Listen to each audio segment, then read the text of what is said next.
Hi there. Thanks for stopping by again, and a warm welcome to you. This time we have a second conversation with David Livingstone. I know a lot of you have been asking for this in the comments, so I hope you enjoy it.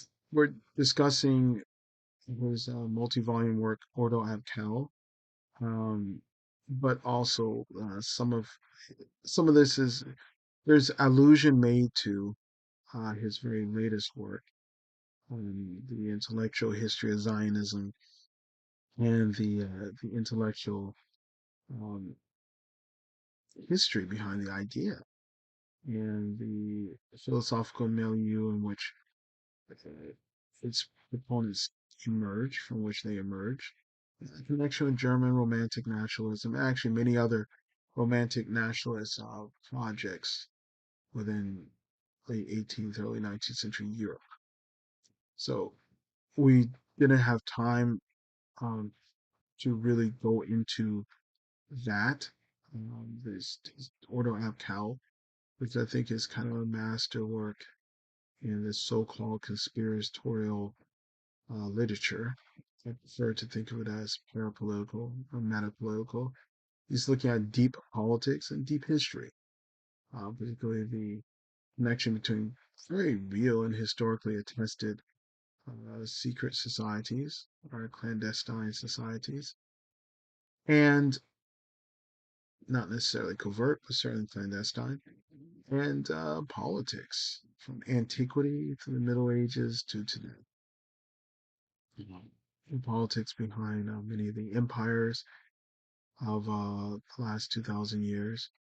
Um, and I think it's important to receive that material with skepticism, but an open mind. As you can be skeptical, but also be open to the argument that's being made and the evidence that's being presented. David has been at his research for well over 30 years at this point. And he has numerous books.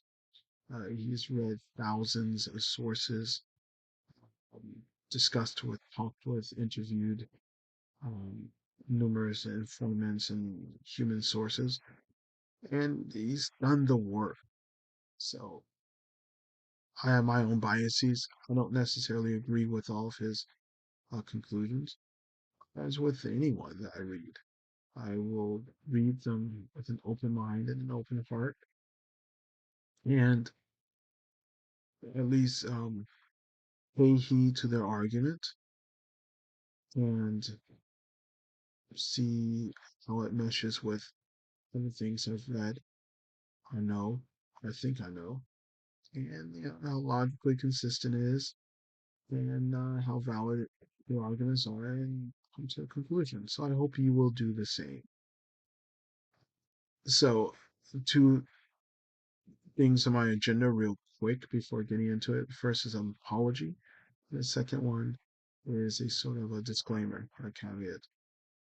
So the apology, most importantly, this conversation was recorded in the summer of 2024. It is now January of 2025. I am deeply sorry for not getting this up. And many others, there's a backlog of other conversations and videos that I would have liked to have gotten up. I was struggling with many issues from the death in the family to actually my grandmother's death. And with my family, my mother as an estate executor and primary caretaker, and my sisters assisting her in that task. Between that and her mortuary arrangements and things of that nature, that sapped a lot of energy and time out of me. Particularly, also, I've had my own personal health issues. Actually, I've had some health issues off and on for the last 5 years, and for 6 years. And as you can probably tell from the punctuated nature in which many of the videos in my channel have been released, that's kind of in the background of that. But even more to the point, from this summer to now, I've also been struggling with a very severe health crisis of a beloved loved one, so and who was in my family. for whom I am a primary candidate. I don't want to go into the details. This person wouldn't want me to, but it, these things are very draining of energy, and that's been my primary focus. And it's between that and holding down a day job. Um, I just haven't had much gas in the tank. So thankfully, alhamdulillah, I've been able to get this lightly edited now and posting it, and I hope you enjoy it. But I do owe David a deep apology because David invested a lot of his time into this conversation and time and effort, and I wish I would have been able to honor it much better by getting it up quicker. And an apology to you watching this. Second order agenda, real quick caveat, disclaimer. Of course, I have my biases. We all have biases. My beliefs and opinions. There are certainly things that we discussed that I might not agree with, and other things I might agree with. Um, I I do not push back on my guests because they are coming here and investing their time and energy to share what they've gathered, what they believe, what their narrative and story is. And for me, that's very important to hear them. Now, uh, we do discuss at one point Sufism. I need to make my biases quite clear. I have many friends who are connected to Sufi tariqas, um, and so wonderful people. I know nothing but good from them. And I have a past connection to a couple of Sufi tariqas. I'm not currently a murid, but I did do suluk and had a bayah and a couple of chicks. I was tarbiyah, and you, some of my other instructors, teachers, ustads, within various Islamic sciences or bodies of knowledge have had a connection to Sufism in the past. David has an approach and attitude towards the role of Sufism in Islamic history that's very skeptical, and I respect that. I don't agree with it, but I respect where he's coming from, and I hope that even if you disagree with him, that you're at least willing to listen to the entirety of the conversation. And what you agree with, you agree with. If you disagree with it, you disagree with. But at least weigh it, at least consider it with an open mind. Perhaps at a later date, if he's so amenable, I might like to further discuss my differences with his views on that. And we'll just end up, if he's amenable to further conversations, maybe we'll just end up discussing other things because Ordo Ab Chao is a multi-volume set, and his latest book on the intellectual origins of Zionism, which I'll link below, is very thick, and there's so much material to cover. So we'll see what happens in the future, but I do hope you enjoy this and leave any comments below.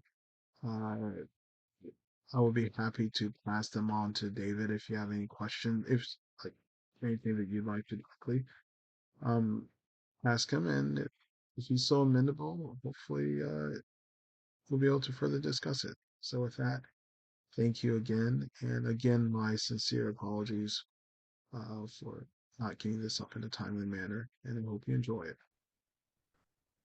Assalamu alaikum. Alaikum salam. How are you? Good, alhamdulillah. How are you? Pretty good, alhamdulillah. I'm Good. terribly sorry for the delay. It's all good. So thank you so much for again for your time My and pleasure. wisdom. Yeah. I asked some the brothers in that group, like I was kind of thinking because your books are historically laid out Mhm.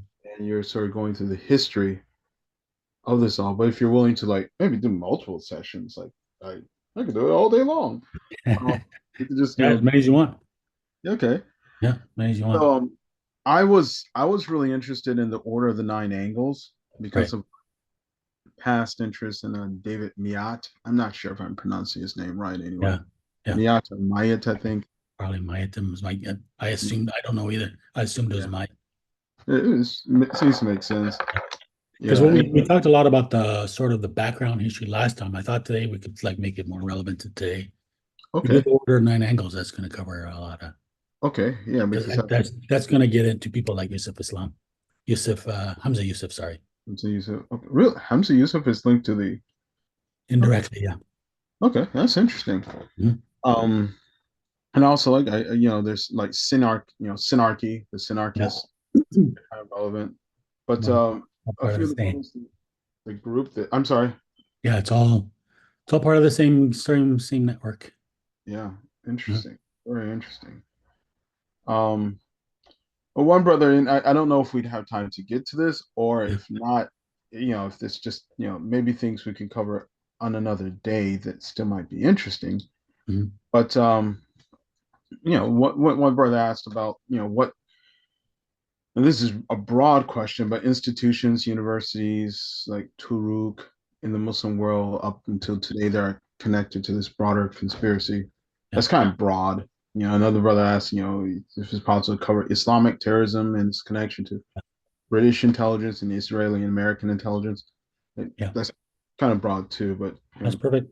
Because if we could talk about, I could talk about the origins of Synarchism with Jamal Afghani, right? okay, So Synarchism goes back to Jamal Afghani, who's simultaneously the founder of Salafism, okay, right? Which yeah, gives it to Muslim Brotherhood, which gives rise to Al Qaeda, and then there's right, a parallel path of all the connections of Synarchism to Sufism, okay, and that's how it leads to because the modern day exponent of Synarchism is Alexander Dugin. Alexander right, Dugin's cord, he's basically sort of like the kingpin behind it all. mm, He's connected to the Order of Nine Angles, and he's also connected to the people connected to Hamza Yusuf. interesting. Okay, and a couple other things. I don't know if we'd be able to get to these now, but one brother was heavily interested from the more historical connection with the Alawis and their Right, connection to occultism. That that many of the Alawis seem to be situated near Haran right, and the coastal mountains, I guess, region. And a more recent centuries, he said they were in Homs in Damascus, which I had no idea. I didn't realize the right. Alawite in Damascus, but Yeah. I've, they. Hmm. yeah, I've written about them, but it's been a while, so I wouldn't be able to talk about it. Yeah, no worries. Yeah, And he said the Ibn Taymiyyah connection that's with it. the Sabaeans, that he thought, well, maybe the Alawites might fit in there. Yeah, And the whole thing with Haran or Urfa, yeah, he couldn't remember from because he went in and read up some. I don't know if he was reading some articles or books of yours, but he asked for clarification if Ur of the Chaldees was actually Haran, or if it's the city of Ur that archaeologists say is Ur. great, Because great they do question. say that Ibrahim comes from Ur, the Chaldees are Chaldeans. Yeah, They wandered to many places. So, and then, can't remember. yeah, and another brother, or maybe this is also something maybe for another time if you want Yeah, to ask about if you had any knowledge about how the cult of a Sol Invictus came to non-Roman elites outside, and if there is a possible link to the Merovingians and yeah, current bloodlines coming from them, and if you wanted to explore some of the Norman Romano British connection, like the yeah, kind of British Romano elites before the Anglo-Saxon invasions, yeah. that Okay, Italian admiral um, Flavio uh, Barbario, I think. Yeah, okay, Flavio Barbario in his book, The Secret Society of Moses. And he looks at, the idea that from Josephus, there's this right. secret society of Mosaic families that continued and they intermarried in with Roman elites. And if the Normans were part of that, they married into that after coming down from the Norse areas. Yeah. And then they came back and forced to oppress the Anglo-Saxons, maybe Mhm. who kicked them out, who kicked out the Roman families that the brother thinks may be connected to this um, kind of mosaic line of families, Right. priestly families. So just Oh yeah. whatever you want to address, and then Uh, maybe another time we could hit that's tricky. Yeah, something. because that's a whole other area. The thing is too, what I just finished a book on Zionism. Uh, I saw it in Amazon. yeah. So yeah, Mm. it's Maybe I could find a way to touch on that in Synarchism somehow. I hope to have it here soon, and Yeah, I look forward to reading it because it's so relevant to hope so. today. Yeah. Yeah. Mhm. Okay, so I mean, if you want, we can I could just kind Good. Maybe of you'll talk start a with the little. question. Yeah, so I'll just edit out all the former and just Yeah. start for now. So thank you for joining us again, Brother David. And for those watching, if you like what you're seeing and hearing, please hit the like button and be sure to subscribe. So previously, you discussed a lot of the historical antecedents uh, to Mhm. this conspiracy of the ages, in a sense. Yeah. And there's so much ground to cover, Mhm. but was wondering if you'd like to maybe perhaps jump to the present day and Mm. was mm-hmm, Yeah, so I just figured out a way that I can introduce the topic of my new book and cover some of the things that we talked about. great. So, where it gets interesting is that so Theodore Herzl, he wrote a book. First of all, one of his major influences was Moses Hess, and Hmm. Moses Hess was a mentor to Karl Marx. It's Well, Karl Marx learned about communism from Moses Hess. interesting. And so Moses Hess was basically part of like this, this entire network of, um, they weren't openly Frankist by that point, but Frankism had so much uh, infiltrated Judaism at that point that you had this whole large body of Jewish thinkers that had strayed very far away from traditional Judaism, and that's where Moses Hess comes out, as well as people like Moses Mendelssohn. Hmm. As Moses Mendelssohn, I think we talked about him last time, a friend of many members of the Illuminati, and all the leading members, even in particular Friedrich Nicolai, who was the publisher of the Illuminati, Hmm. Goethe, Lessing, Fichte, Schelling, Herder, the Schlegel brothers, and on and on and on. Right. So, where it gets interesting is that all of those German philosophers were associated with the period of German philosophy known as Weimar Classicism, which preceded Romanticism.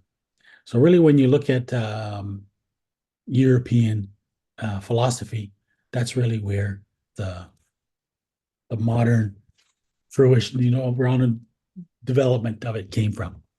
Can't forget Kant as well too, who was also a friend with Kant Mendelssohn. was part of that. Yeah, because Fichte was influenced by Kant, wasn't he? I think. If Yeah, I I'm, can't remember the specifics, but he's all part of the network. Fichte, then he's like this entire network. He becomes one of the foundational figures of German nationalism. okay. Because this is what's interesting is that we have to consider this two-pronged history that happens here from Moses Mendelssohn. So through his Jewish influence, you get the Reform movement and the conservative Jewish movement, Mm-hmm. which out of which comes Zionism. Okay. And in case anybody didn't catch this last time, Moses Mendelssohn was also listed as one of the successors of Shabtai Zvi. So Sabbatian, even though he was critical of the Frankist movement. And also Mm-hmm. simultaneously, Moses Mendelssohn was friends with the um, leaders of Weimar classicism who produced uh, German nationalism. So I think I mentioned this last time. His daughter, Dorothea, was married to Friedrich Schlegel. Friedrich Schlegel is the one who coined the term Aryan to refer to this idea of the Indo-Aryans. And Right. how this idea came about is that in the late 1700s, after the East India Company, British East India Company, had established itself in India, some British scientists, intellectuals began to study Sanskrit. And they believed that they had discovered a relationship between Sanskrit and German in particular, and other European languages. So what they did is they proposed that if there was, there must have been a single language at the origin of it, which they called Indo-European. And if there was an Indo-European language, then there must have been an Indo-European people.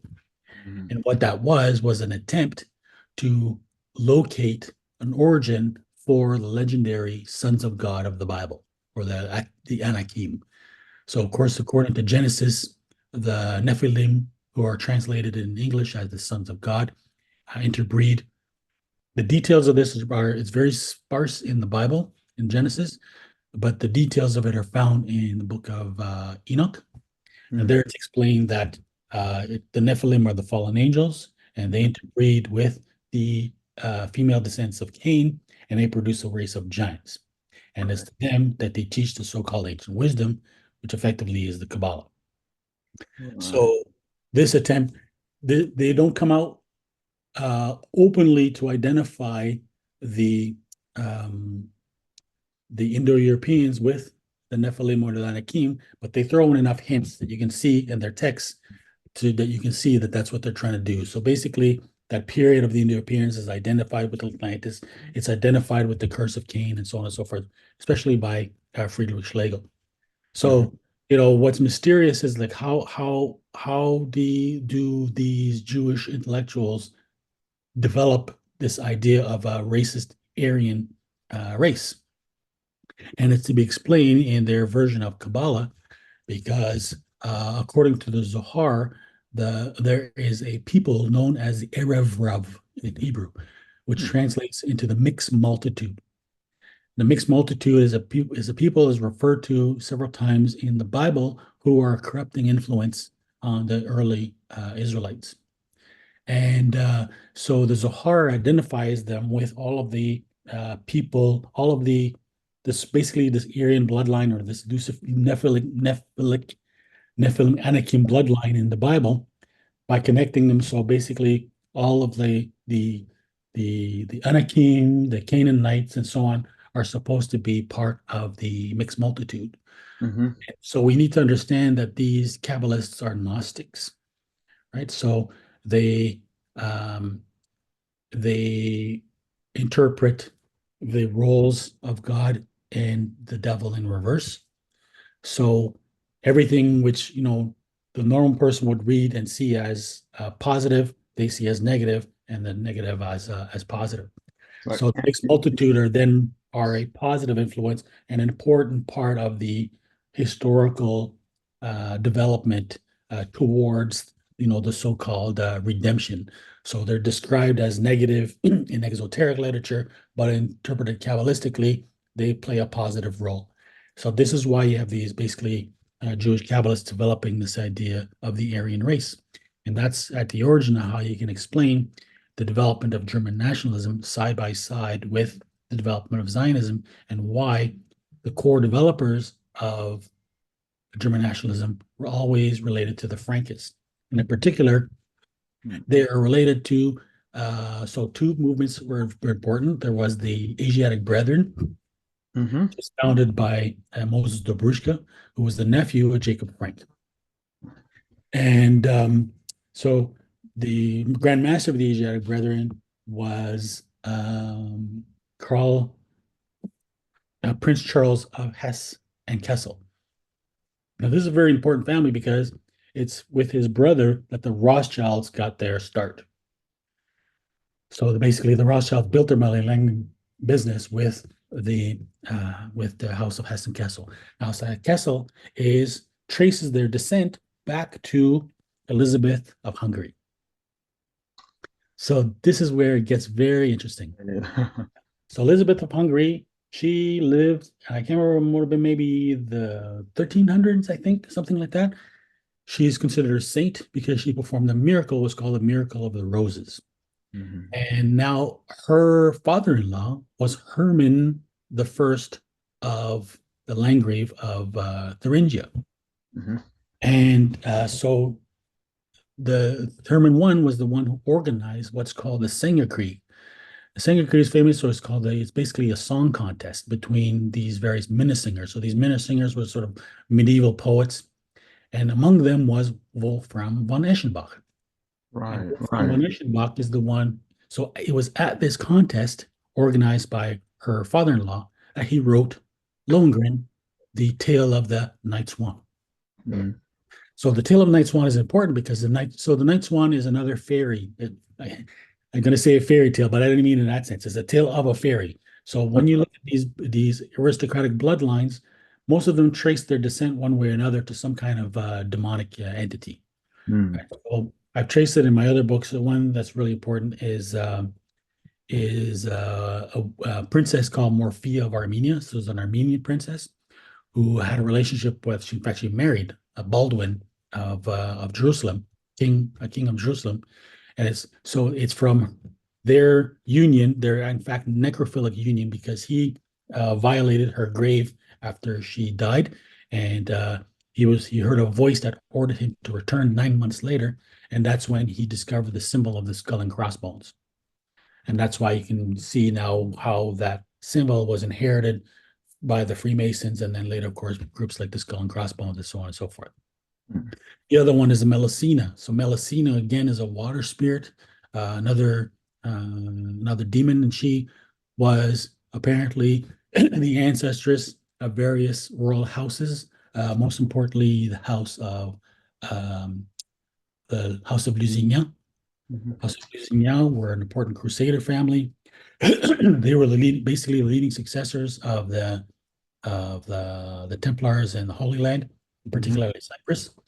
And what happened is at a certain point, in fact, they were leaders of the Knights Hospitaller, and they inherited after the Templars were disbanded, they inherited the properties of the Templars, and then so now another story is the story of the Night Swan. So the Night Swan appears um, pulled by swans in a boat, and he suddenly shows up, and he um, basically impregnates the mother of Godefroy of Bouillon.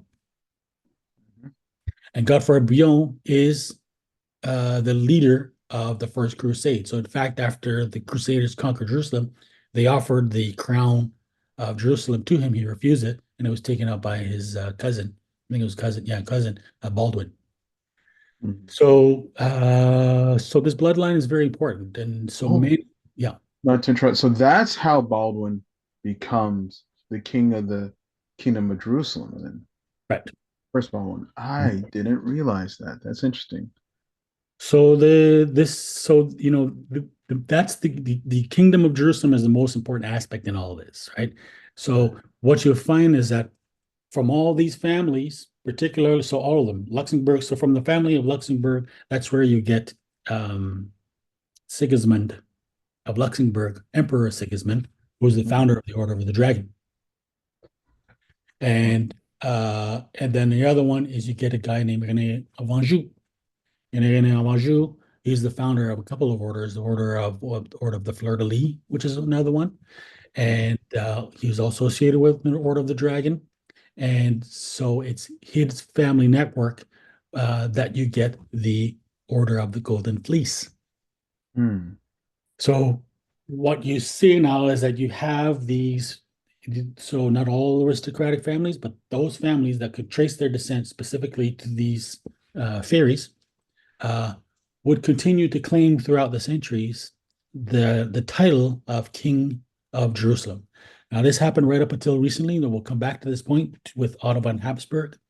Otto von Mhm. Habsburg was the Grand Master, so he was he's a successor of the Habsburg dynasty. He was also the Grand Master of the Order of the Golden Fleece, and he was a claimant of the title of the King of Jerusalem because the King of Jerusalem is from because all these families, even though they have like is this fairy demonic ancestry, they also claim descent from King David Right.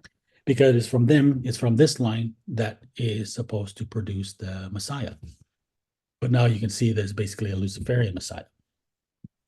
So, um, So out of the descendants of Elizabeth of Hungary, it's from her that you get the first one, is the most important one, was Philip the First, Landgrave of Hesse. So I think he's the first one to. No, he's not the first one. Anyway, this guy is central to this entire story because he and his network play a leading role. All claimants of descent from the Ninth Swan play a leading role in the mission of Martin Luther, Hmm. right? And Martin Luther, when he was translating the New Testament into German, he did so at Wartburg Castle, which was the castle that belonged to Herman of Lithuania, which is where Elizabeth of Hungary performed the miracle of the roses. Hmm.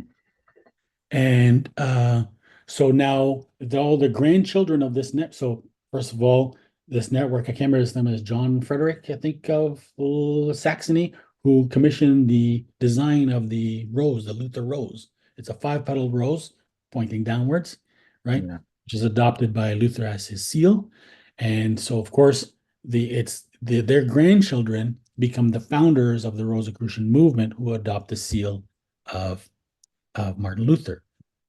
And now, Wow. so when we come back to the Zohar begins by referring to the Song of Songs, the Song of Songs, the Song of Solomon, um, which speaks of the Rose of Sharon or the lilies of the valley. And so the Zohar explains that those two symbols are symbols of, quote unquote, the Jewish congregation. Hmm. So now those two symbols become the central symbols of the aristocratic bloodlines of Europe. So the rose, of course, to the Plantagenets and the Wars of the Roses, which Hmm. again are connected very closely to Rene of Anjou and the Order of the Dragon. Hmm. Then, of course, simultaneously, you have the lily, which becomes the heraldic symbol of the French aristocracy. Hmm. And again, is Rene of Anjou, who's the founder of the Order of the Lys. And then so you find that it's always these family descendants of these families who are the major sponsors of the leading figures in the preservation of the occult. Hmm.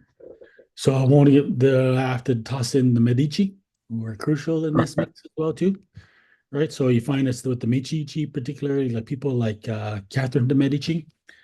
She was a practitioner of the Black Mass. She was also a sponsor of Nostradamus.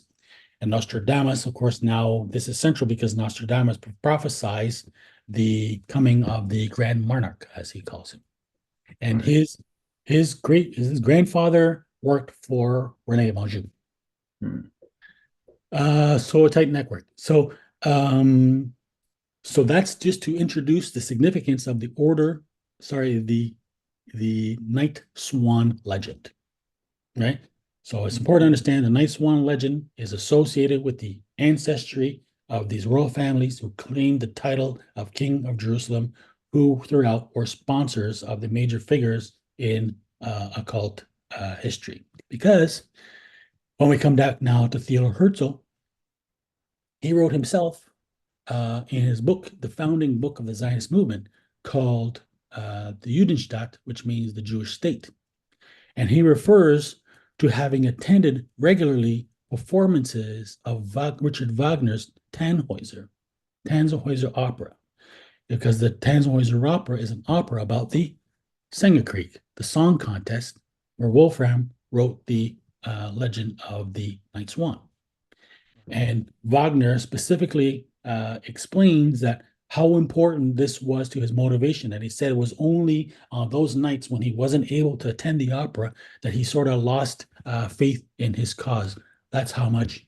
So, how do you explain that association? I have no explicit evidence to explain how he could perceive some kind of significance there. But when you look at this history of it, it's important. So now this is where it gets curious. So there's two people now who Wagner was a substantial formative influence on, right? So now you have Wagner, and of course, famously, the other one is Hitler. Hmm. So what's curious is that Richard Wagner was born in the Jewish neighborhood of Leipzig. Hmm. It turned out that his biological father was Jewish, and he was teased by his best friend Nietzsche. And in natural fact, according to Houston Chamberlain, who was his Wagner's son-in-law, um, Wagner's mother was the illegitimate child. Now this is going to get complicated. Of the brother of Karl August of Saxe-Weimar-Eisenach, who was the sponsor of Weimar classicism.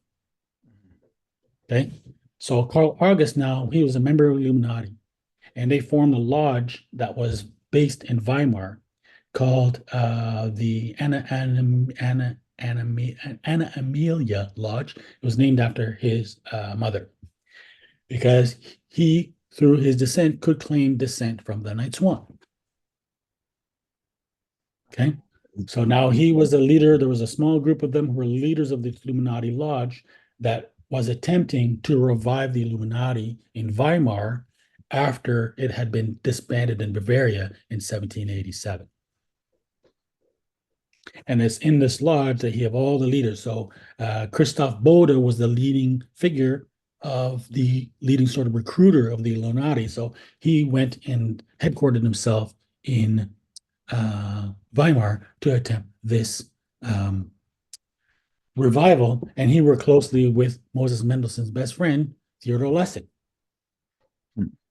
Right?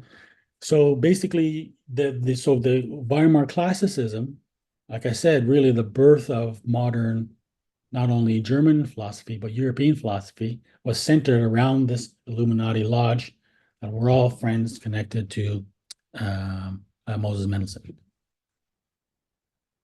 That's fascinating. I didn't realize that all of that connected together in that time. Like there's details that you mentioned in your books. Mhm. It's just interesting to hear it spoken Mhm. too. But I So, didn't. so this is what it. There's so many lots of tangents to go through, so I'll try to keep my brain some kind of linear trajectory. Basically, these various members of the Illuminati. So Moses Mendelssohn founded an order called the Tugendbund, which I think it means I can't remember how to translate it. So Tugendbund, and so the another order by the same name, which was claimed to have been a successor of the Illuminati, was also established and also named the Tugendbund. And it's from the Tugendbund that you really get the birth of German nationalism. Hmm. So it's connected to what's called the Burschenschaft. So you got this university, this fraternity system in the German university, in German universities, uh, called the Burschenschaft. And basically, it's there that you have the birth of German nationalism, particularly with a guy named Father Jan. And again, there's going to be too many names I can't remember. I can't remember the other guy, but it's there. So what happens is that, like I said, so Moses Mendelssohn, his followers are all connected to the Asiatic Brethren. Mm-hmm. Right? And then the members of the Asiatic Brethren founded what's called the Frankfurt Juden Lodge. And so this is where all the stories always reconnects. So the one of the founders of the Asiatic Brethren was Daniel Itzig, and who was he married to? I think he was married to his brother-in-law to David Friedlander, who was Moses Mendelssohn's main protege. And then so their daughters become the leading what are called saloniers. And saloniers, basically, they used to operate these salons. This was popular in those days, right? You'd have these salons and you'd invite all the intellectuals to your house and you'd have whole discussions and play music. And this is how you get the birth, really, of modern classical music because it's in these circles, particularly with the revival of Bach. So it's mostly the daughters, the daughters of Moses Mendelssohn, which were responsible for the revival of Bach. Hmm. And this connects people, of course, like Mozart, Handel, and Beethoven. Uh, Mozart and Beethoven in particular were members of the Asiatic Brethren. Mm-hmm. And they were also friends with Casanova, who was also a member of the Asiatic Brethren. Mozart was also a friend of Anton Mesmer Mhm. who's one of the most important figures in modern occultism. Right. So it's in the salon now that you have all these philosophers congregating. And again, so it's in these circles. So now when you look at the network connected to the birth of German nationalism again, one of the most important figures would have been Fichte, like you mentioned, and Father Jan, and who are all connected to either the Saloniers, the Asiatic Brethren, or the Frankfurt Juden Lodge. And so maybe I'll skip some of the details, but basically this network now becomes involved in the revolutions of 1848. So these revolutions are hugely important. You find that the Masonic lodges played a huge influential role behind them. They happened in several countries, but in particular, it's in Germany that you find this Frankist network of Masons connected to the Asiatic Brethren, who are largely its exponents. And at the same time, they start using German nationalism. You find that these Frankists were starting to promote ideas of German nationalism. So it's in that same network that basically becomes influential to Richard Wagner. So Richard Wagner, Richard Wagner marries Cosima. I think it's his second wife, and her mother was Mary Dagout, a French who used to operate a French salon, and she was a friend with Giuseppe Mazzini.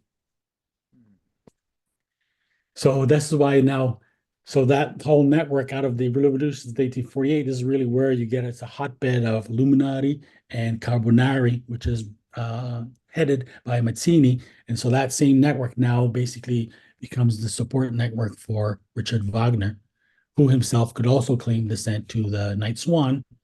And Wagner then in turn becomes a major influence on the Burschenschaft fraternity system, which is how so Wagner is effectively, so what happens is that anti-Semitism starts becoming an issue. So I think we talked about this last time that Zionism, there's what's called the three oaths in Judaism.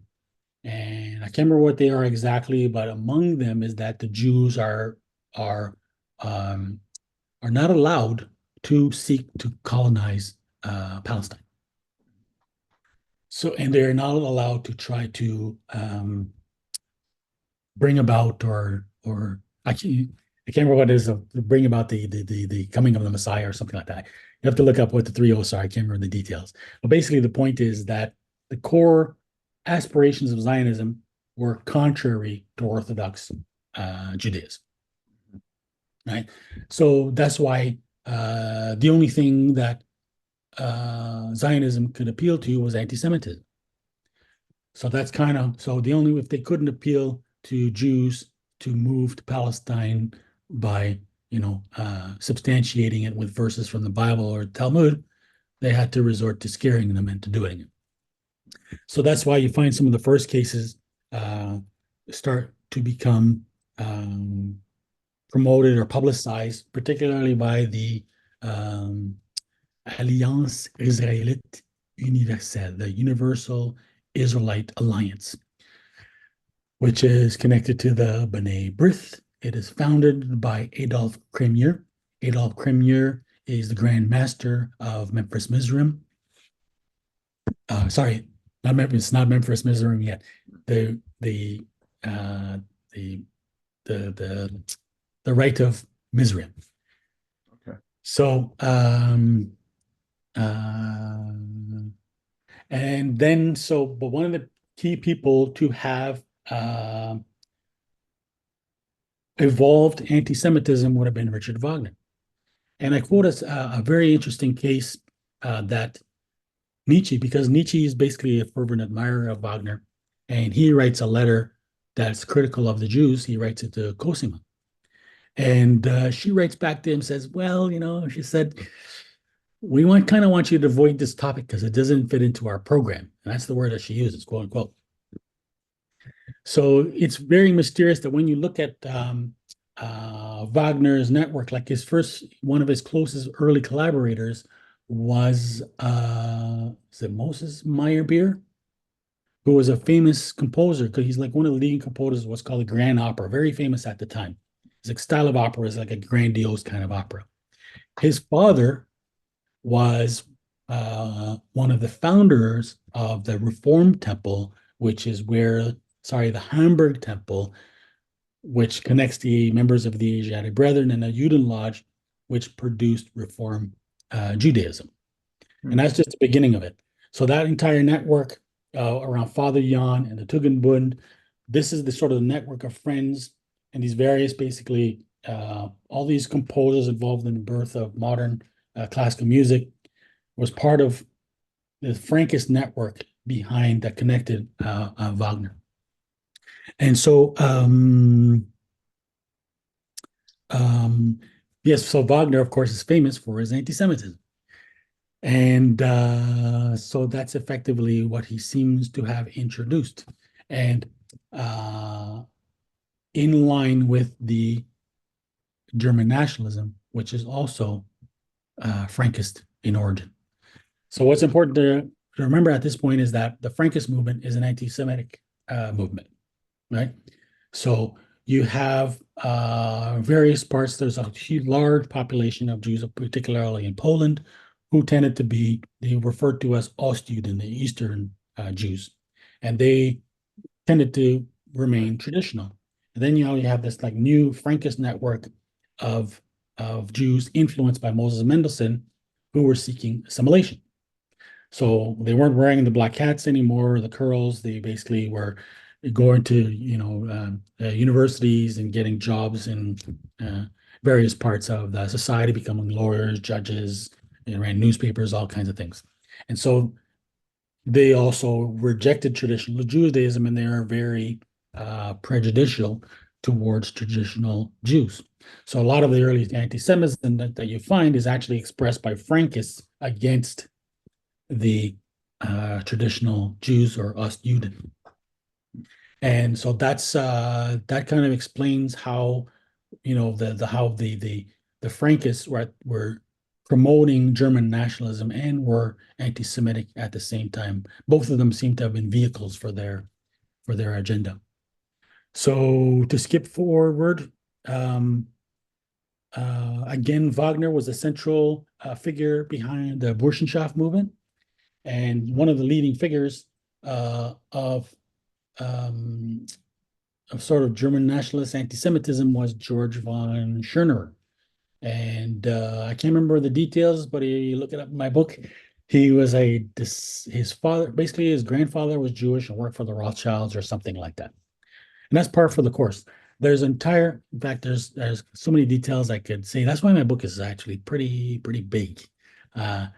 So there's a whole network that's associated with the Burschenschaft called the Pfefferkorner Circle, and it's a number of Jews who had adopted German nationalism.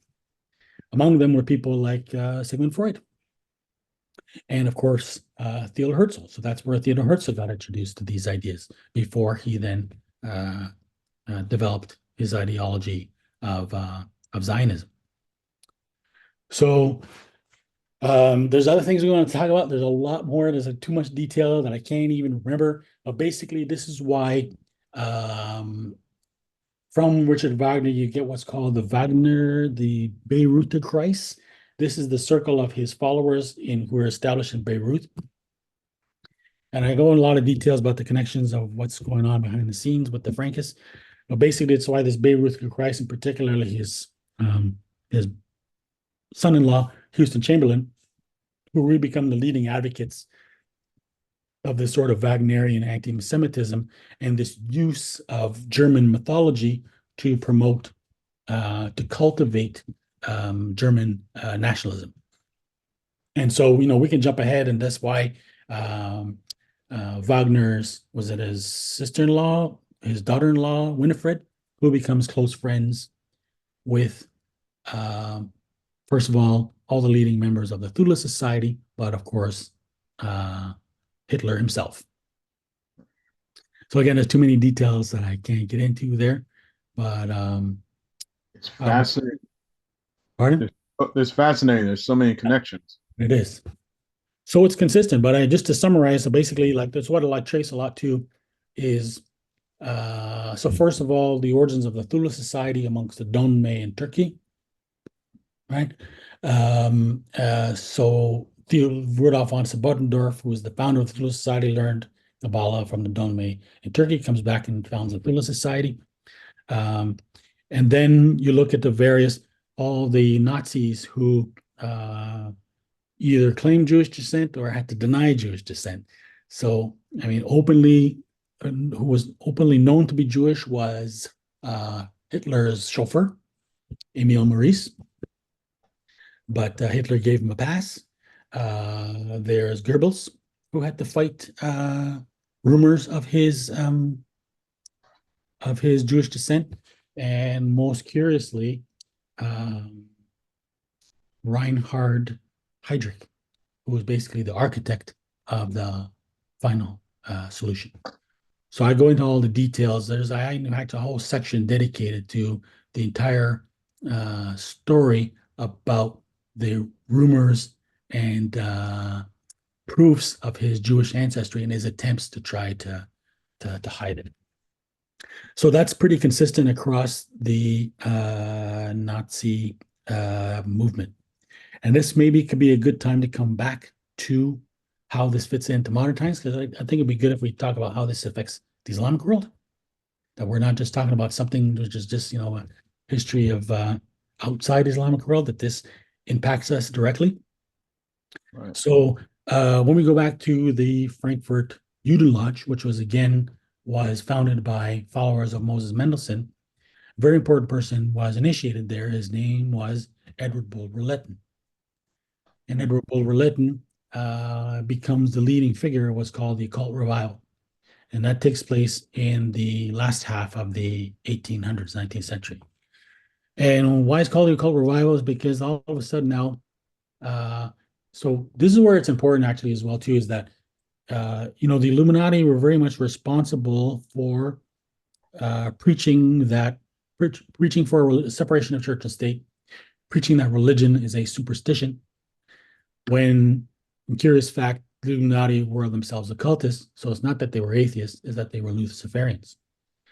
And so their rejection of God and the Bible wasn't based on an atheistic outlook, but rather a Luciferian one. But anyway, what they ended up doing is promoting a kind of empiricism, which basically we're still living with today, which is the kind that rejects anything that can be proven in a test tube or in a calculation. Right? So you can't use tests to prove the existence of an entity beyond nature, but that's not how it's presented. So what? Of course, that empiricism went too far because it rejected any kind of spirituality, I guess we could call it, right? And so the occult revival comes along and claims that the empiricism has gone too far, that there are mysteries to nature that it refuses to consider. And amongst those is the existence of spirits. And this is where it's important because this, I can speak to you about this as a Muslim, because the spirits, of course, are jinn. And jinn are physical entities, but they just partake of laws which known scientists haven't explained. But for occultists, because they don't operate under the usual laws, their activities are considered, their abilities are considered divine. So this is how, so just like the God is spirit, so then these entities then are identified as spirit or divine. So that's how they open the doors for the worship of these entities. So what they started to do is they started to hold these various seances, and then these jinn would come and introduce themselves in these occasions, and they would claim to be, they could claim to be your uncle or your cat or your long lost husband or Napoleon or Genghis Khan or whoever, right? So basically that's how it started, and it opened up the floodgates, and basically these entities or jinn started to communicate quote unquote knowledge to their recipients, to their channelers. And so one of the most important ones was part of this network was Elena Blavatsky. So she was a founder of what's called the Theosophical Society. She's also considered the godmother of the New Age movement. She also was for a time, who I think it was Manly P. Hall, who basically equated her books as scriptures of Freemasonry. And of course, it's her doctrines, which were adopted by the Nazis. And then simultaneously, likewise, you have this order called Synarchism, right? Which was information about a hollow earth, a civilization in a hollow earth that was revealed to a man named Saint Yves d'Alved. So what's interesting now is that the source of these two occult doctrines was the same person, and his name was Jamaluddin al-Afghani, who at the same time was the founder of the Salafi movement. Could I interrupt you just for Of one course, second? Because there's an interesting book called The Masters Revealed from right. someone, the That's author. right background. Yeah. K. It, Paul Johnson. yeah. I find it fascinating. And Yeah, he does touch with El Afghani. One thing I've encountered in past conversations with a lot, but not to interrupt your flow, not at all. you know, over like 20 years or so, just conversing with different brothers, whenever the subject with linking Al Afghani, Jamaluddin Al Afghani, with some of these currents, it always produces a lot of skepticism. I mean, you can go to Wikipedia in today's world now, and there's a little bit fleshed out, but for people listening who might be a little skeptical of the link between Al Afghani and Blavatsky Yeah. and Synarchism, would you mind maybe fleshing that out? Yeah. Because for a So, lot of people out there, that this will be kind of new. and controversial. Yeah. And that's the times we're living in. Yeah. That's how corrupted things are. It's really quite shocking. And it's amazing to what degree the central currents of Islam today are tied intricately with this conspiracy. That's pretty shocking. So, excuse me. So, there's no connection between. This is why Johnson's book is really important. He actually has two books. The Masters Revealed, and I can't remember what the other one is. Theosophical Masters. Anyway, so he's the one who makes the case that Afghani was one of the ascended masters of Blavatsky.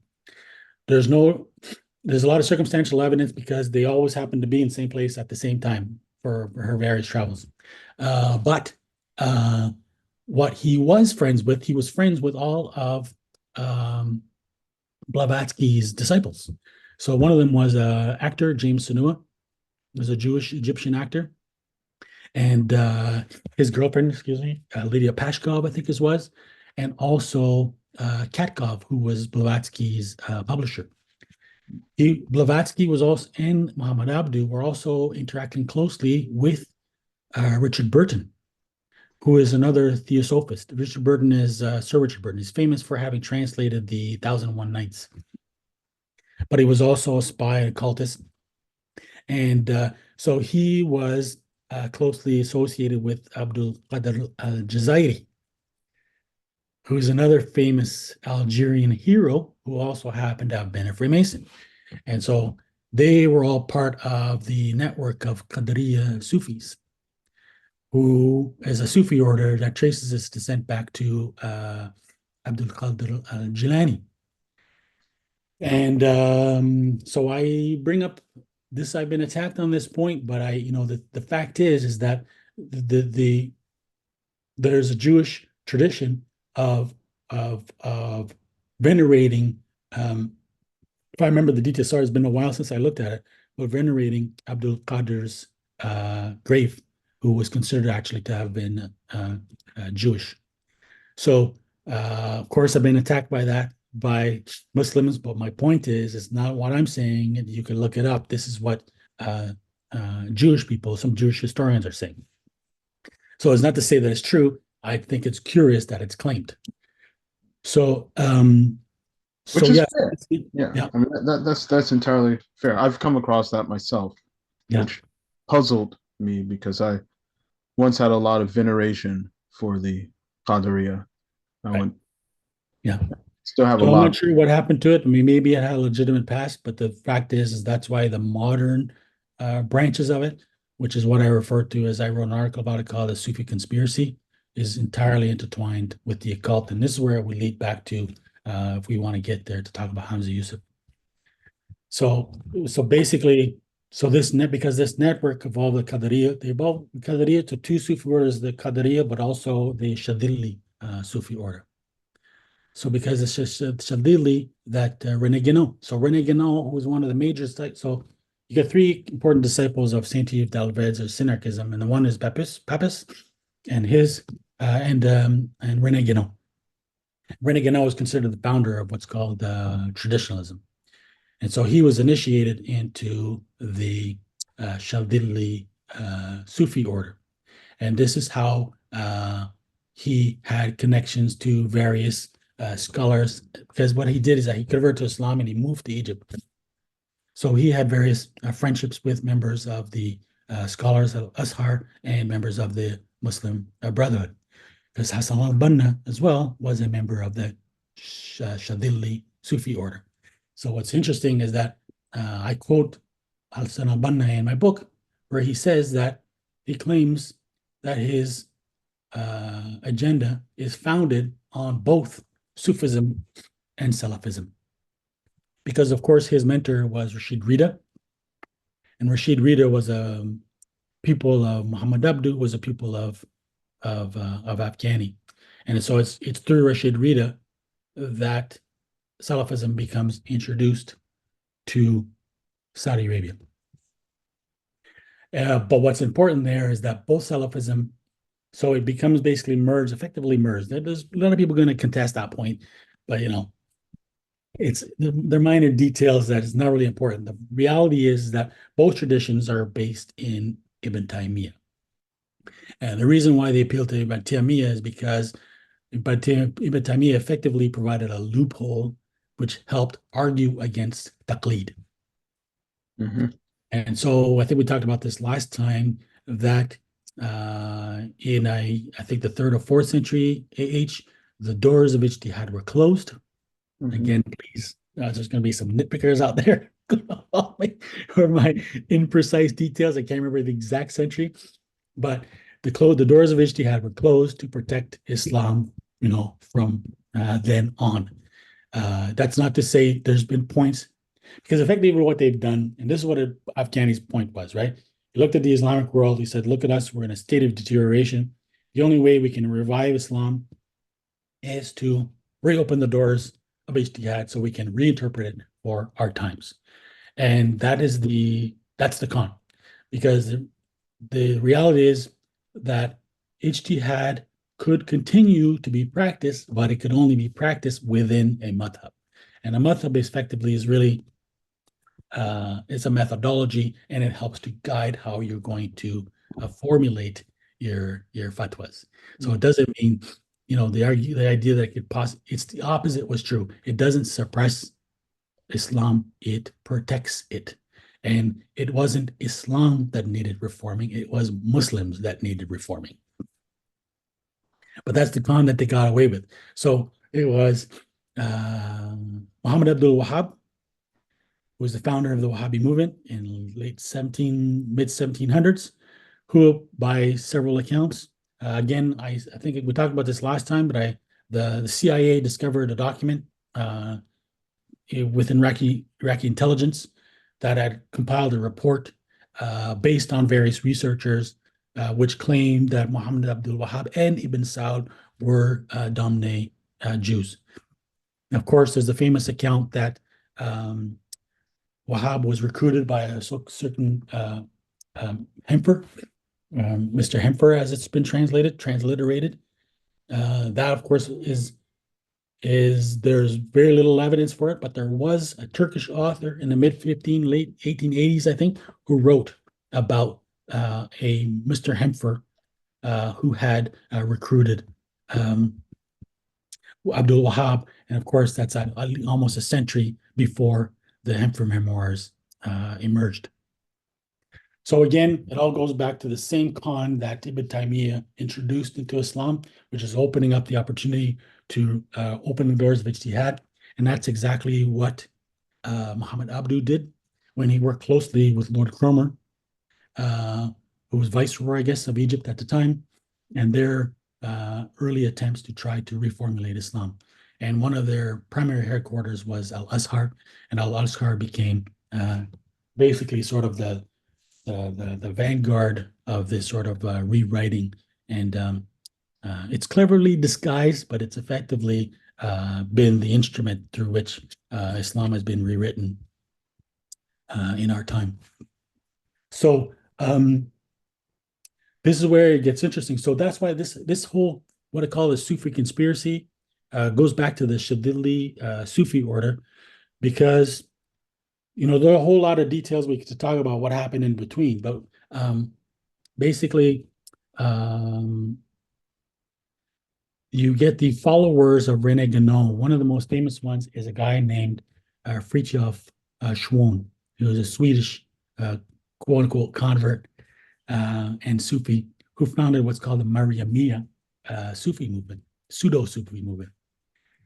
And but it was basically a sex cult. And Mariamia, this is interesting because now it's tied into the worship of Mary. And I'm going to mention it because just to show you how far it goes, but basically, what's really important in the Synarchist movement is, first of all, the belief that Nostradamus has prophesied a grand monarch, right? And this is why this idea is central to the whole Priory of Zion mythos that's been popularized by people like Dan Brown, which is basically a Synarchist story. And the secrets of Fatima. So in I think 1917, supposedly the Virgin Mary appeared to three children in Fatima, in Spain. It's interesting because, of course, Fatima is the name of the daughter of the prophet, but simultaneously, in esoteric circles, she's been adopted as sort of a goddess, a figure. So basically an equal to the Virgin Mary. Virgin Mary is basically a modern adaptation of the goddess. What's interesting is that there's one researcher online who has traced the descent of various Frankists who converted to Christianity and their descendants, and a number of them, so a number of popes uh, are of Frankist descent. And what I've looked at is that those ones that researcher identified also happen to be the leading popes responsible for what's called Mariology. So the Virgin Mary has been part of Catholic doctrine for a long time, but it sort of got accelerated in the last sort of 150 years, mainly by these Frankist popes. And that kind of explains the significance of the secrets of Fatima.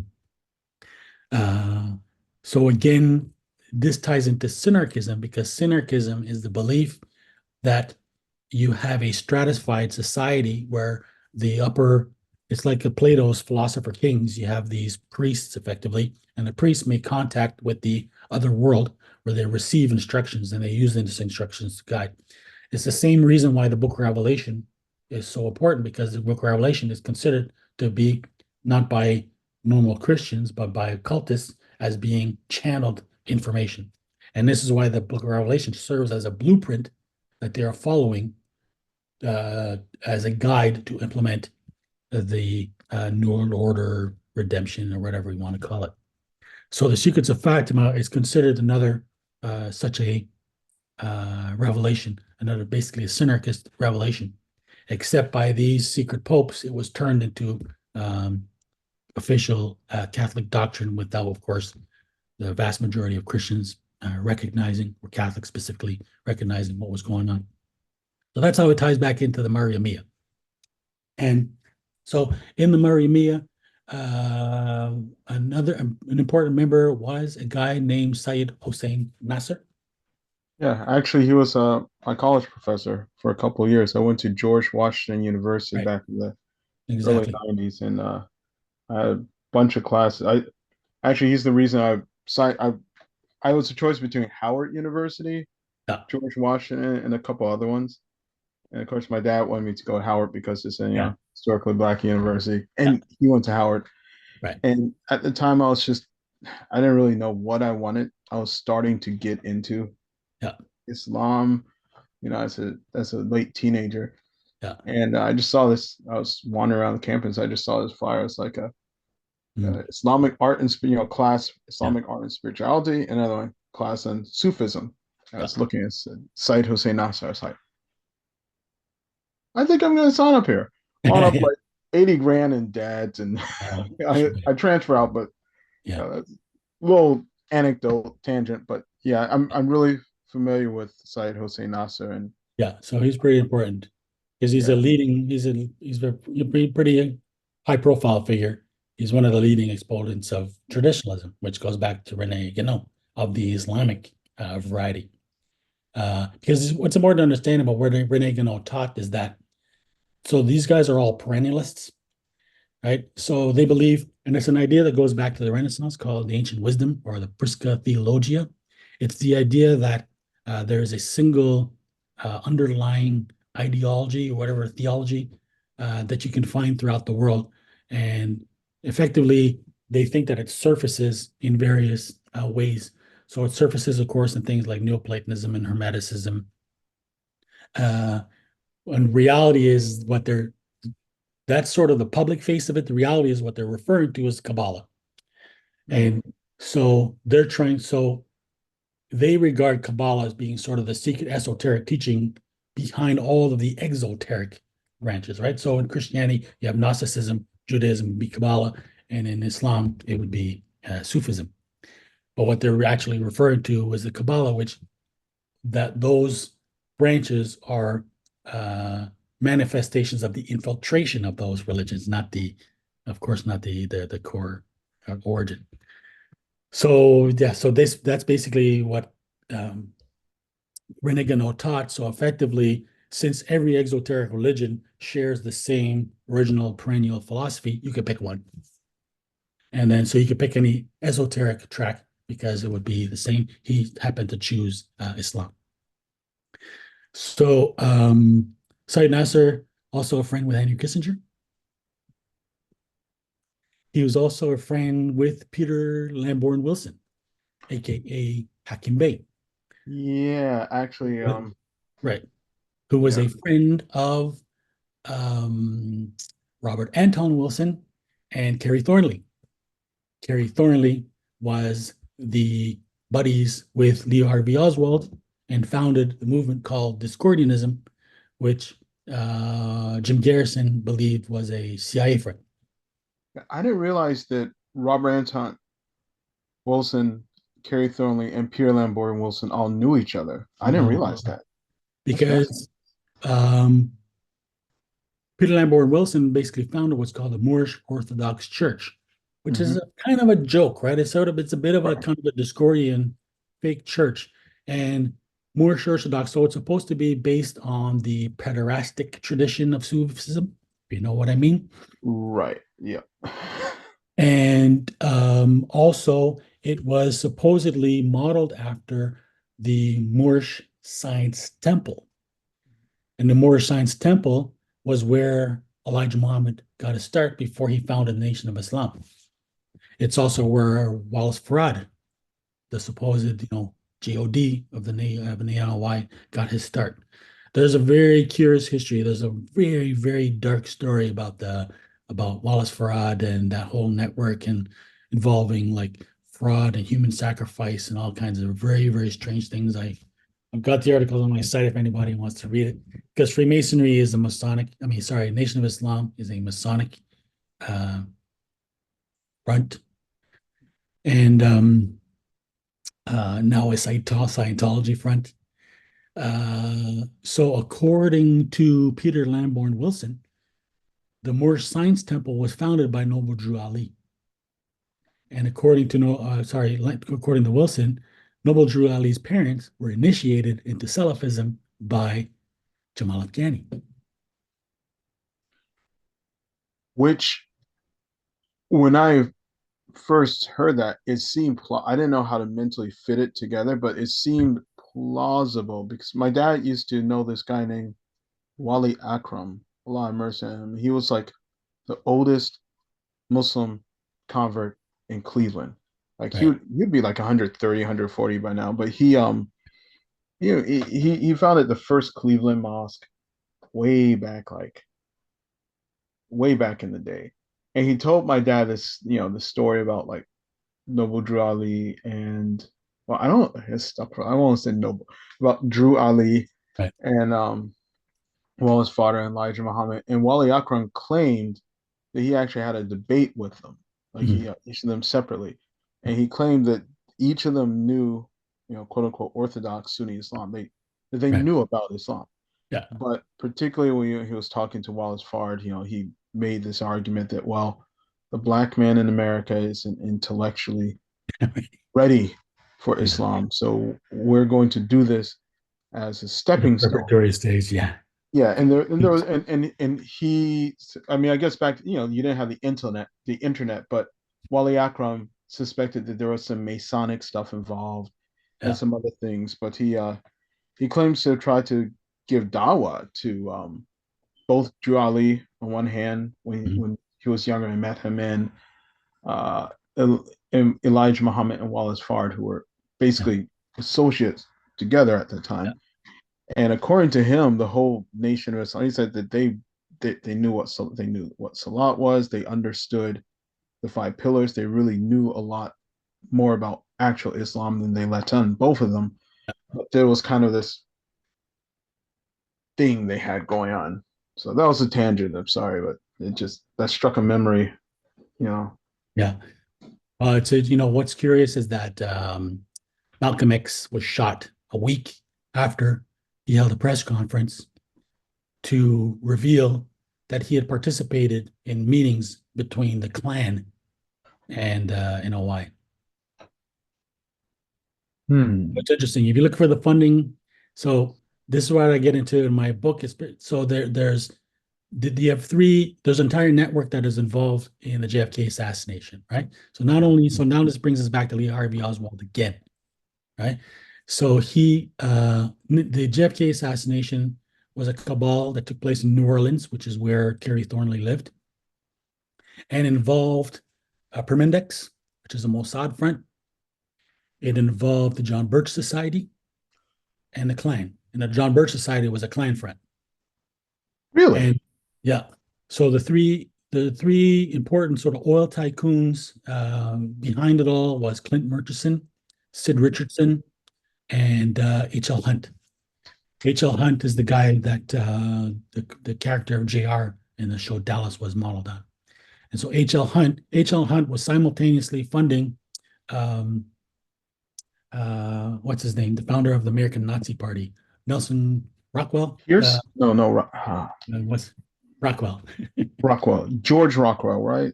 Or Yeah, something like George Lincoln Rockwell. that. Anyway, so Rockwell, one way or the other, and the NOI. Hmm. Oh, So fascinating. back to Robert Anton Wilson. So Robert Anton Wilson now is also friends with, sorry, Syed Hossein Nasser is also friends with Alexander Dugin.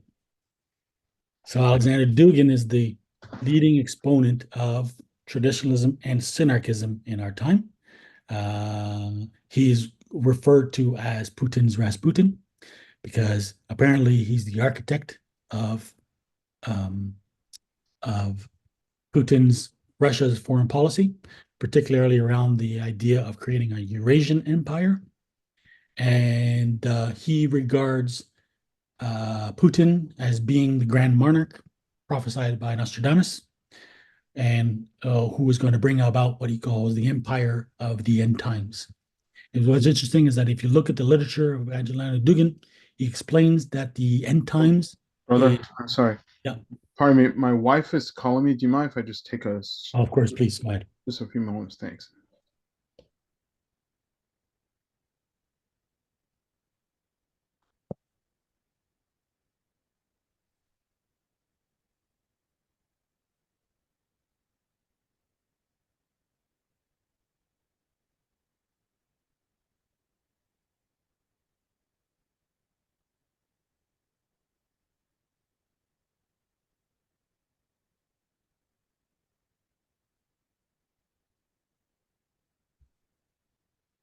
Sorry about that, brother. That was my wife. No problem.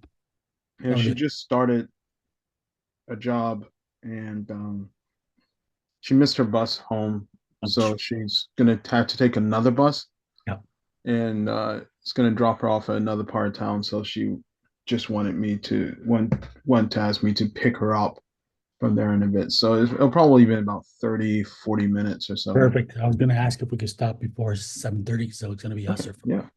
Yeah. Whatever you feel comfortable with. But I'm sorry okay. I interrupted you. So you mentioned Alexander Dugin and the Yeah. Eurasian Empire. Yeah, so Alexander Dugin, again, he's considered Putin's Rasputin, architect of current Russian foreign policy.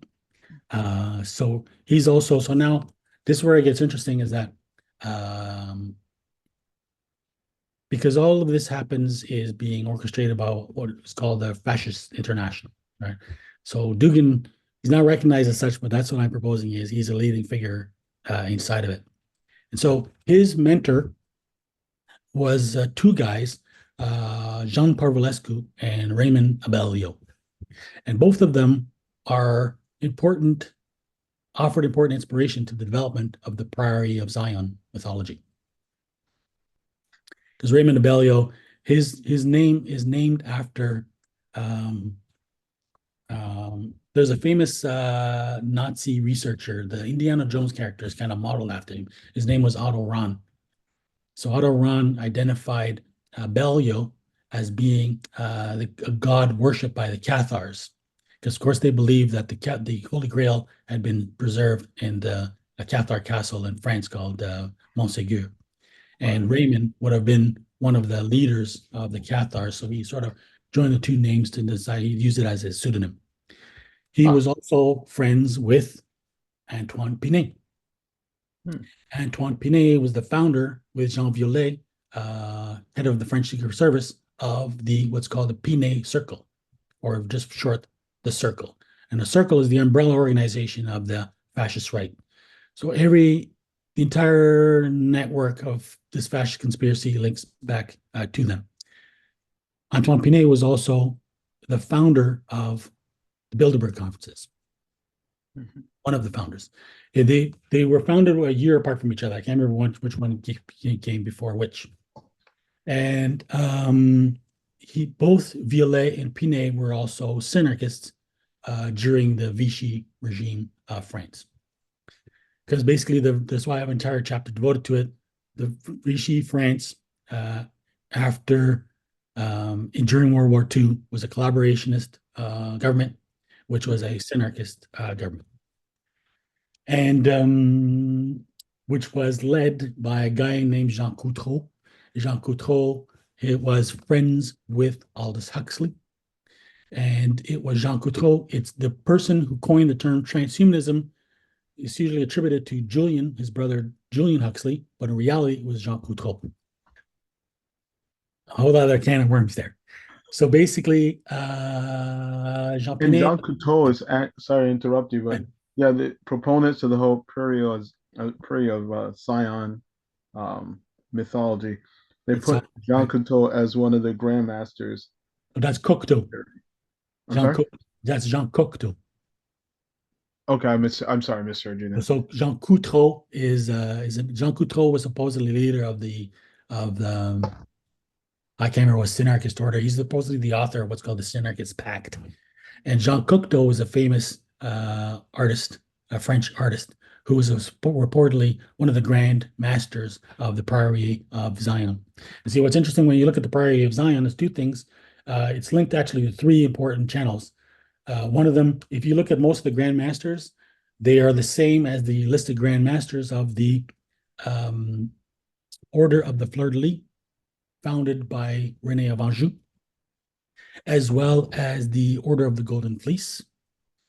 Um, the Order of Golden Fleece is important because it was led by the House of Habsburg Lorraine in the 1800s, and so that includes Maria Theresa, Empress Maria Theresa, who protected Jacob Frank, and her son became Emperor Joseph II, who reportedly, according to the Jewish Encyclopedia, had an affair with Frank's daughter Eve.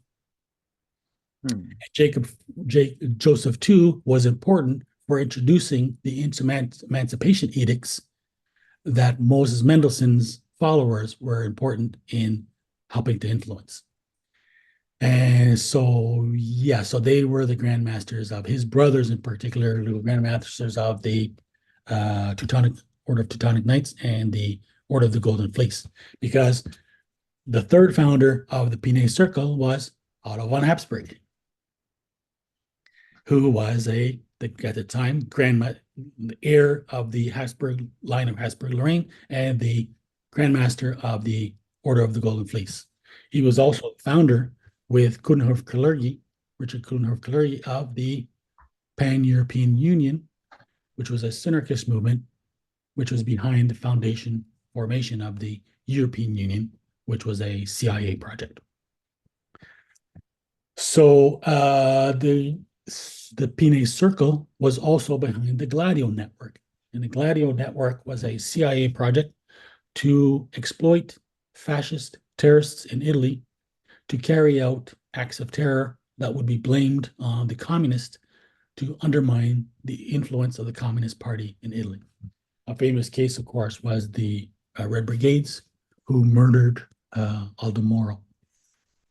Mm-hmm. And so most of them were inspired by Julius Evola, and Julius Evola, alongside René Guénon, was one of the leading personalities of modern traditionalism, a major influence, of course, not only on René Guénon, but all of modern fascism. So, and Claudio, so Dugan was also a friend with a Gladio operative named Claudio Muti. Mm-hmm. Right. Claudio Muti was friends with one of the founders of the cult of the Solar Temple. And the Solar Temple is famous because I can't remember what year, I think it was 1987, where they had two locations, one's in Switzerland and one in just north of here in Quebec, where they all committed suicide because Solar Temple. So basically, they believe that the original nine founding knights of the Templar Order were aliens, and so they were releasing their souls to go and meet them in the beyond. It's a tragic story. I don't mean to diminish it, but I'm just trying to say that there's an entire network. It's a very interesting. So this is the study in my study chapter on Gladio, because the Solar Temple was linked to an organization called the Luciferian International, which was an attempt to unite all of the various Luciferian orders in the world, and they claimed descent from the Thule Society. So now Claudio Muti was also, quote unquote, emir of a cult called the Murabitun. And Murabitun was founded by a guy named Ian Dallas, a supposed convert to Sufi Islam, who took on the name of Abdul Qadir. Yeah, Abdul Qadir Sufi. I'm pretty familiar with him. I'm Al-Murabit. actually friends Abdul with. Qadir al-Murabit. Yeah. Yeah, I've been friends over the years with many of the people. Many people kind of associated with that circle, and a few Okay. directly in it. Yeah. So Yeah. So Abdul Qadir al-Murabit, I think he was initiated in the Shadili order as well too. So that's how he's connected to this entire network, back to this traditionalist network. He was friends with people like Ernst Jünger.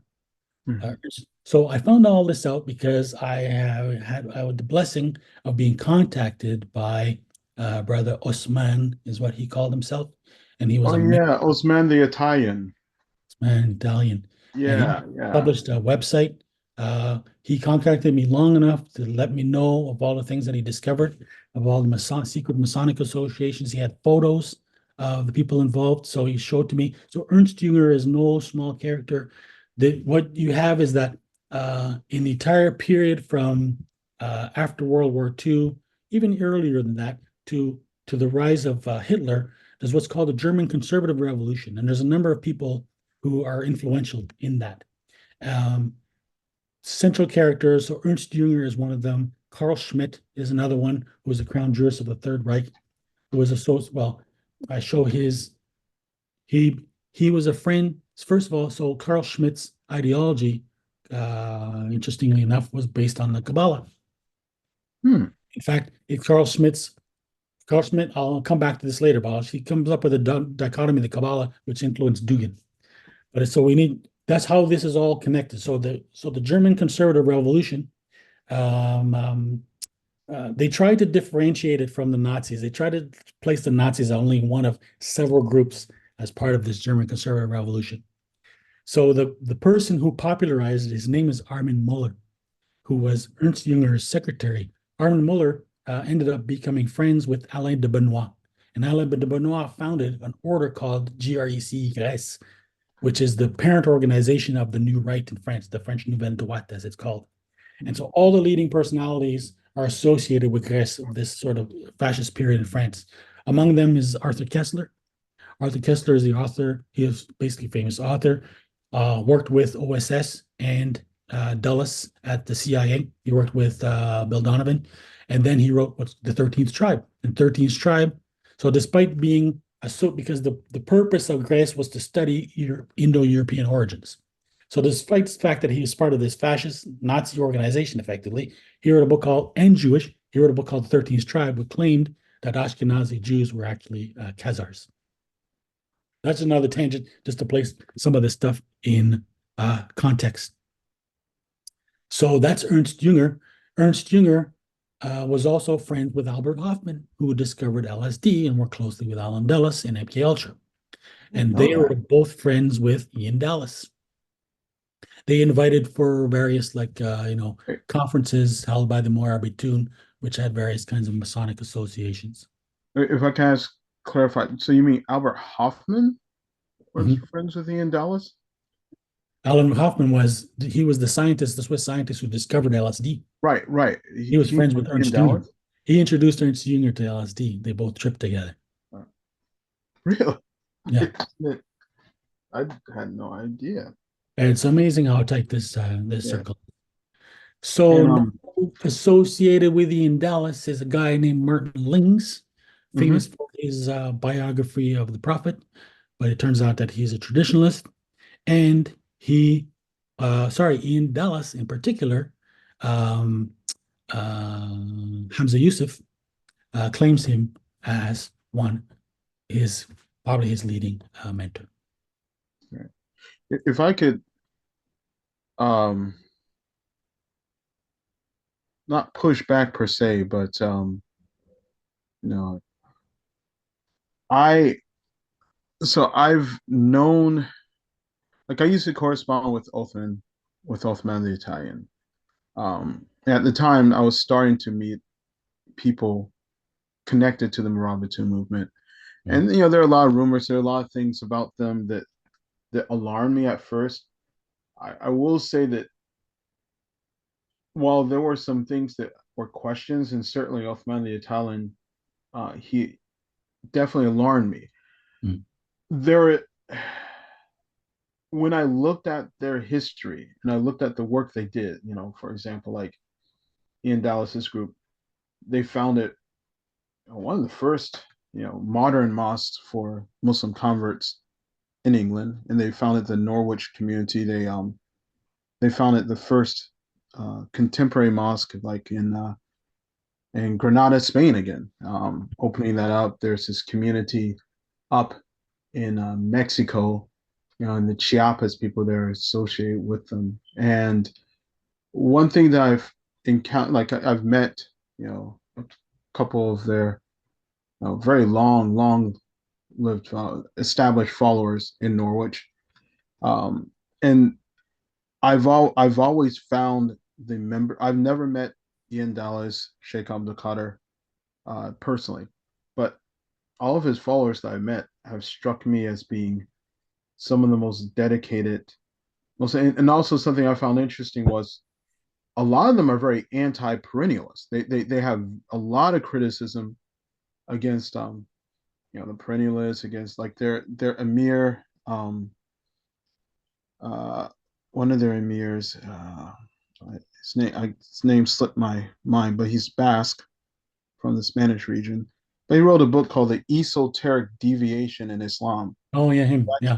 Yeah, Uh-huh. and it actually looks at like a lot of the stuff that that you're looking at, particularly with Yeah, Rene Guénon and yeah, I some of these read other that book. networks, Yeah, and it critiques them and criticizes them, and it criticizes a lot of the contemporary Sufi movements yeah, as having deviated in a sort of esoteric kind of like botany way yeah, and uprooting itself from the Sharia. yeah. And you know, But you can't judge the people, right? I mean, right, God's going to judge them. Uh, I mean, the in one of the central teachings of Islam is that Christians are respected people, even though they introduced the worship of the Son of God in their religion, right? So this is not you're going to find decent people everywhere, and you know we can't judge people. Only God can judge people. But what we're looking at, the only thing we can judge is ideologies. And in some people, sometimes the founders are have some very incriminating associations, which should, give us enough clues. I mean, when you look at the study of hadith, uh, that's all. It's a lot of it involves the study of biographies, so you can determine the credibility of a person in a chain, right? So if a person becomes suspect, uh, it doesn't mean that necessarily what they communicated is incorrect, but it means that they are no longer credible. So uh, it's not quite the same example, but to say that uh,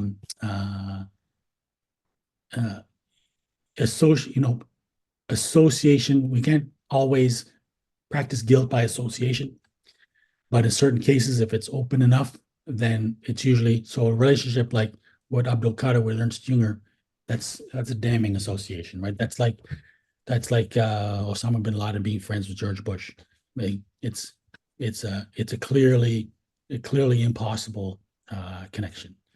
So, but this is where it all comes back to Taqlid.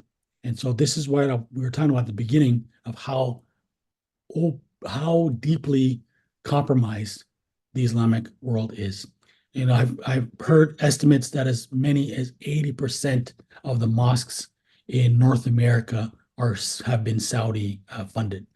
So you're looking at, I mean, you just look at the Islamic world today. You look at most Muslims today; they don't even know about madhabs. They their very idea of Islam, whether they know it or not, is Saudi forged, right? And so uh, the way the words they use, the resources they go to, how they approach learning about Islam, everything is nothing is based on going after sources, but basically just the book you get in the local store, right? It's a right. very shallow version of Islam, and it's mostly Saudi done. But then conversely, what we have is basically what I refer to as the an Islamic version of the dialectic, right? So in Western societies, you've got um, right versus left or conservative versus liberal. In the Islamic world, we have Salafi versus Sufi.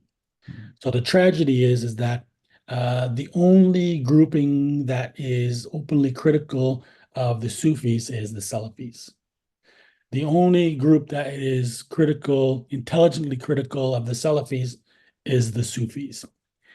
But it's a trick, just like the trick of liberals align themselves with just causes so that they can feed you their liberal values of LGBT and things like that. The right front themselves as Christians so they can sell you neoliberalism, right? So the same thing with Salafism. The point of Salafism is to sell a rejection of taqlid.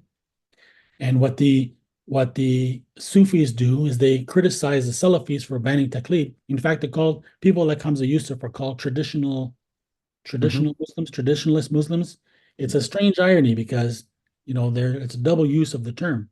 What they mean is that they're calling back for a traditional Islam or return to Taqlid, but in reality, it's a mix of traditional Islam and Sufism, but particularly a branch of Sufism which is tied to the Sufi conspiracy. That branch, which goes back to the Qadariyah and the Shadili, and most particularly, which what you find the common thread in all of them is Ibn Arabi.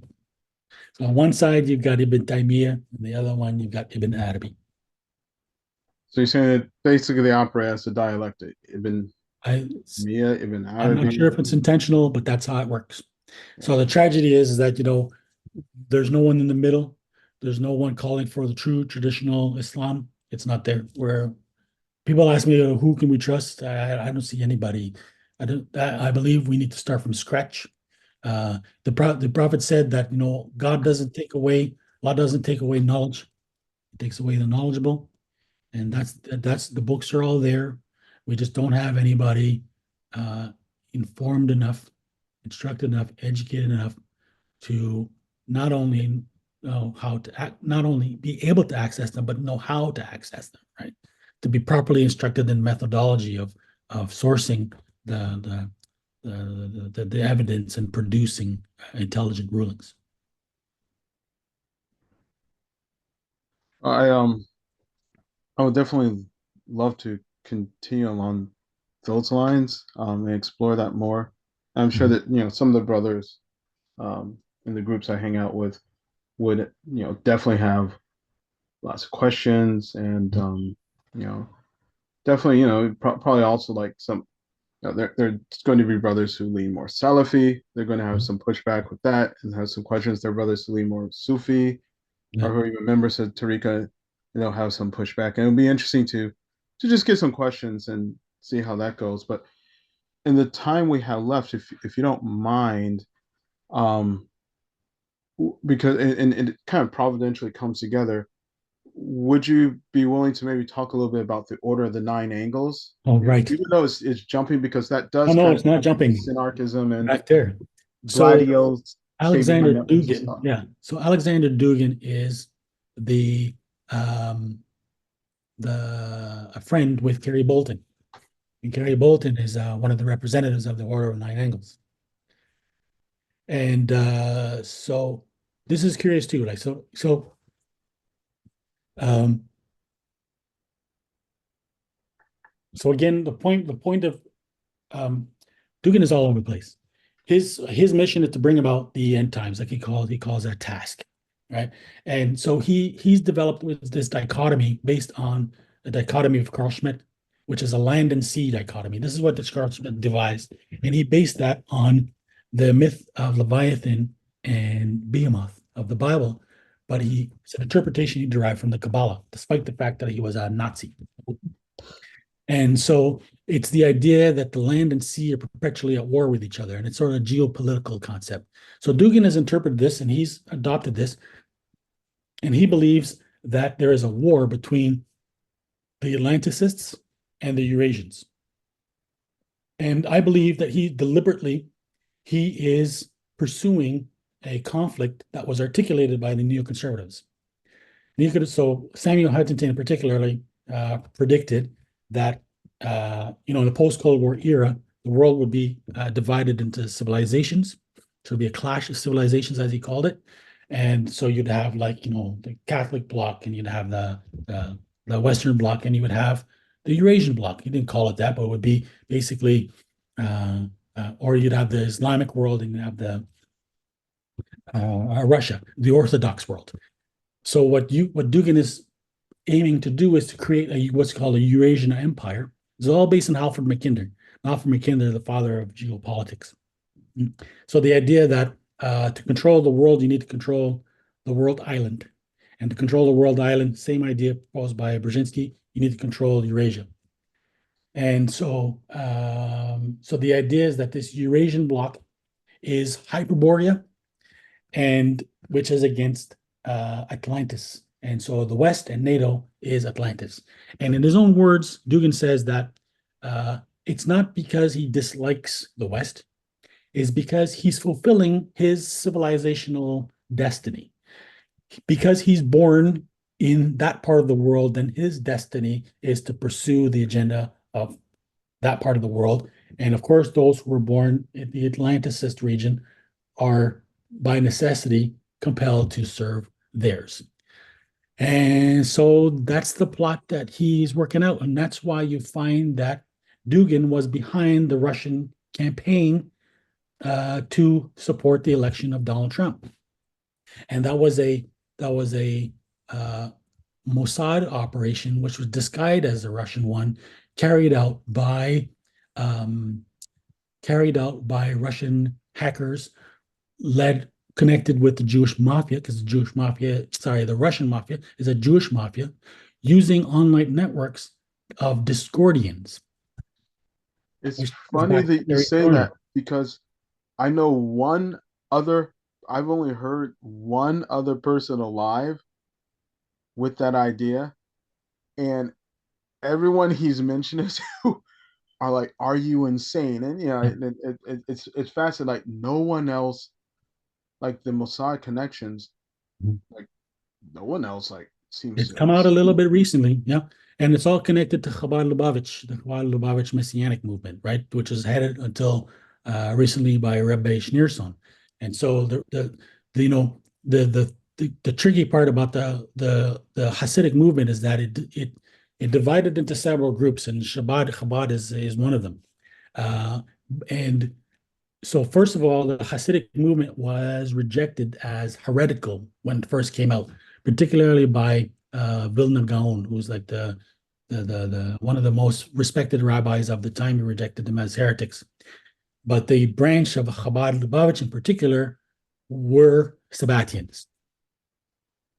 Now, and I show in my book the history that they have, a very important history of their relationship, particularly going back to uh, their connections to the B'nai B'rith, United States, the assassination of Lincoln. It's a whole other story. The Rebbe Schneerson's predecessor was his father-in-law, Yitzhak Schneerson, who was rescued from World War II by the Nazis. So the B'nai B'rith basically coordinated with the American government to put to have to create it, basically arrive at a deal with the Nazis, particularly through Admiral Canaris, to rescue Schneerson, Rabbi Yitzhak Schneerson, and they brought him to New York. And then eventually he had Rabbi Schneerson brought to Crown Heights, which became the Chabad headquarters. So that when you look at the network behind Trump, it's all Chabad. Both Trump and his father were regular donors to the Chabad movement. Um, his what's his son his son-in-law's name? Uh, Jared Kushner. Jared Kushner is Chabad, right? There's two those Skull and Bones guys who are like Muchin and who are both like former Goldman Sachs guys, Skull and Bones. They're Chabad. Um, anyway, it's a entire Chabad network because Russian mob is mostly Chabad as well too. And it's not to interrupt you. I'm sorry. Yeah. Keep cutting off. It's just fascinating stuff. I actually stumbled across a literary. It's interesting how sometimes people will drop hints in novels and things. Mhm. There is a novel from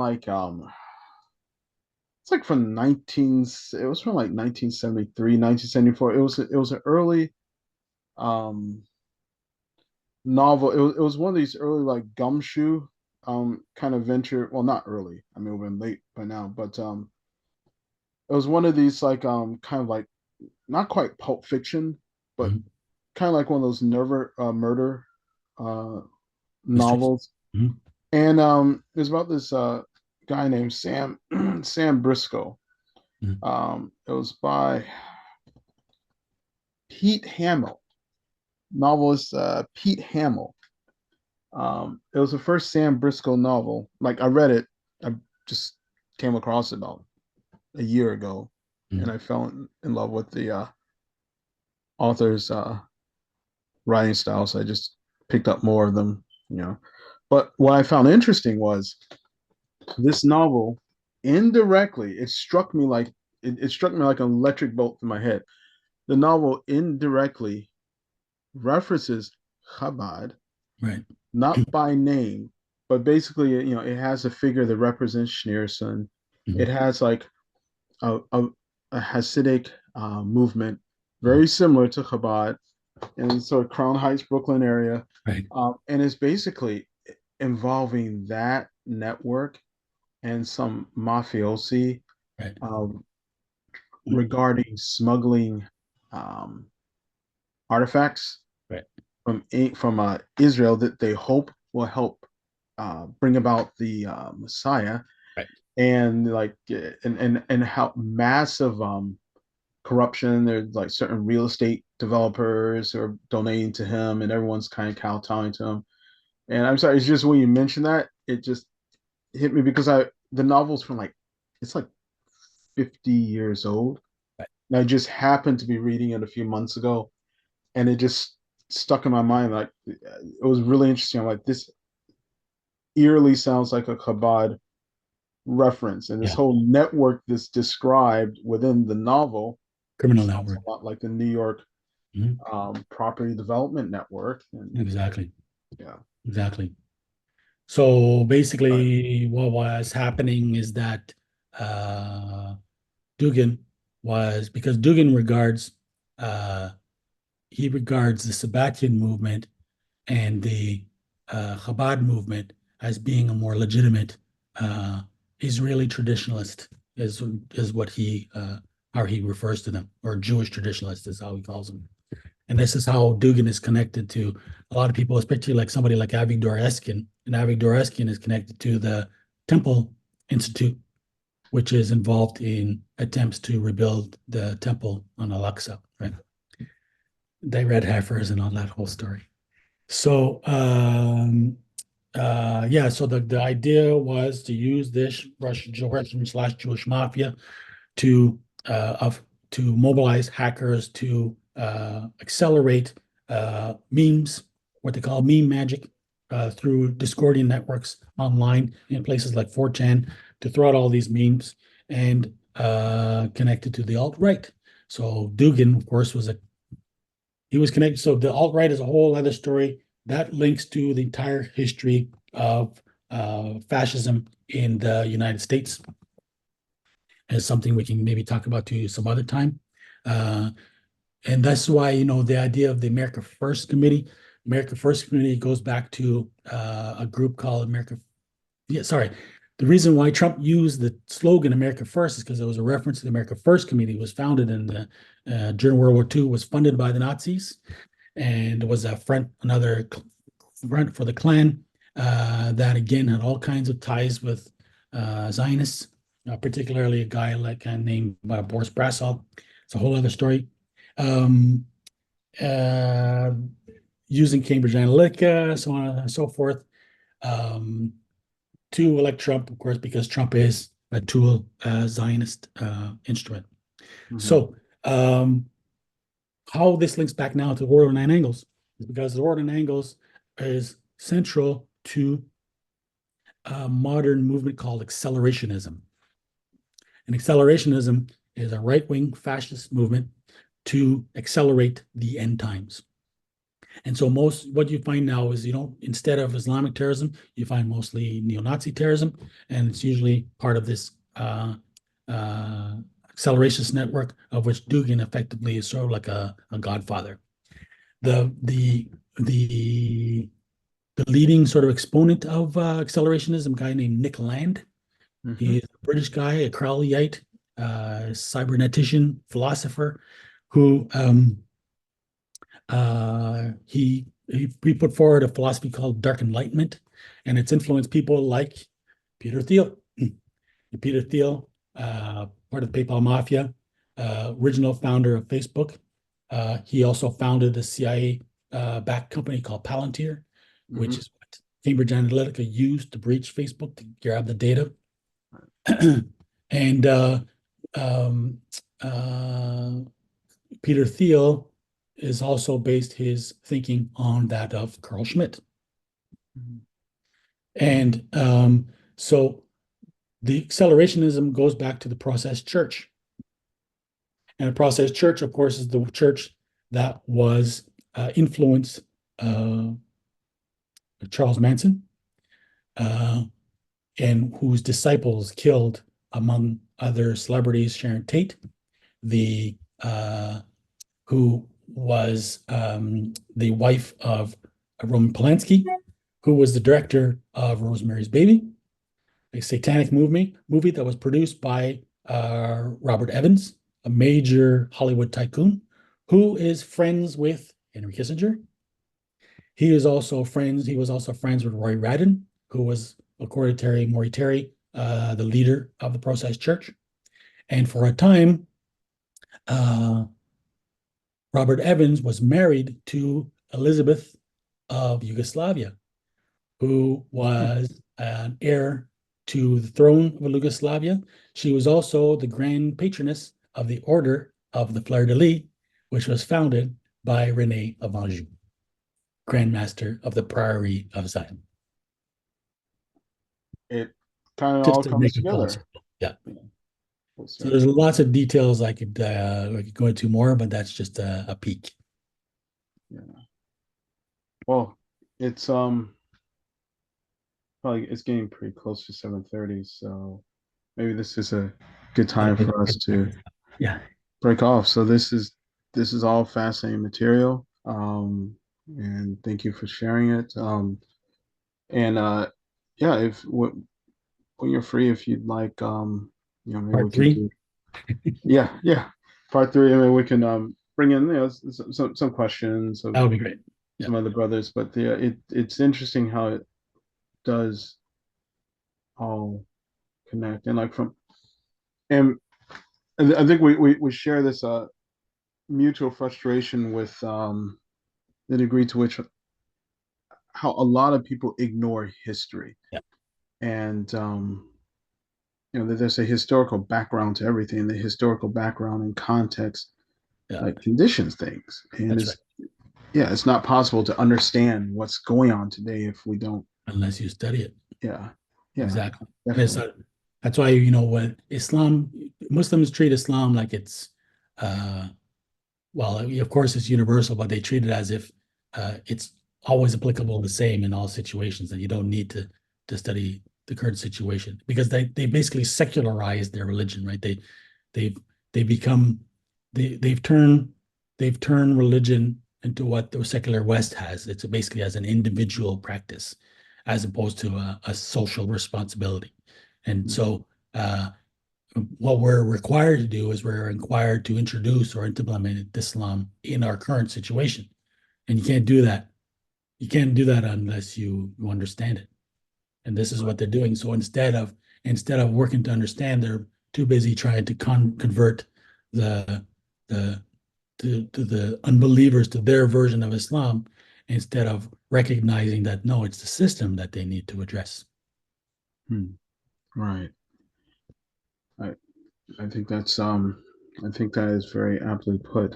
And I mean, I will definitely admit and confess that I do have a lot of difficulties with uh how can I best say? Um I can definitely see the connection. Like, for example, like with Sufism, you look at Idris Shah. You look at Idris Shah's connection to Jared Gardner, and Jared Right. Gardner is the founder of Wicca, and Mhm. Idris Shah was actually Jared Gardner's secretary. And Yeah. I kind of think that actually Shah did most of the intellectual heavy work from just my studying the history. But who knows?